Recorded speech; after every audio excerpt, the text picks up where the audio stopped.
Pupo.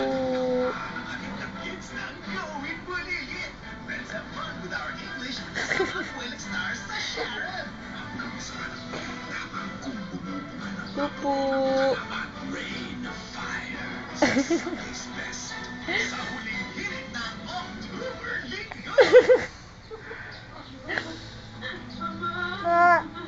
Pupo.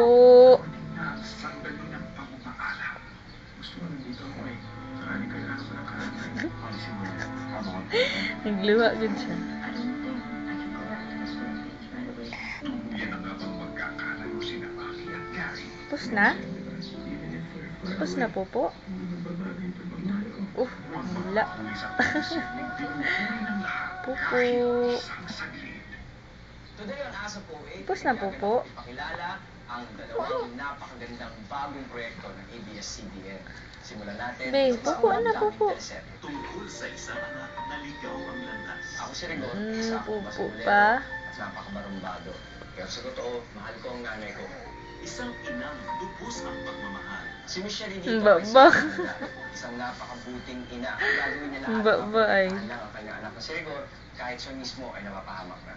Subaybayan ang kanilang kwento ng pagsubok sa pinakabagong teleserye sa hapon mula kay Carlo J. Caparas. Pinahandog ng ABS-CBN ang kasama ang iba pang mga mahuhusay na artistang magbibigay kulay sa kanilang mundo. Inaanyayahan ko po kayong bukas na panoorin ang Pieta. Magsisimula na po pagkatapos ng Wawaw.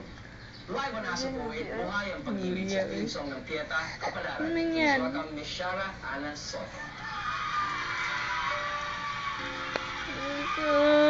Pupo pa yan.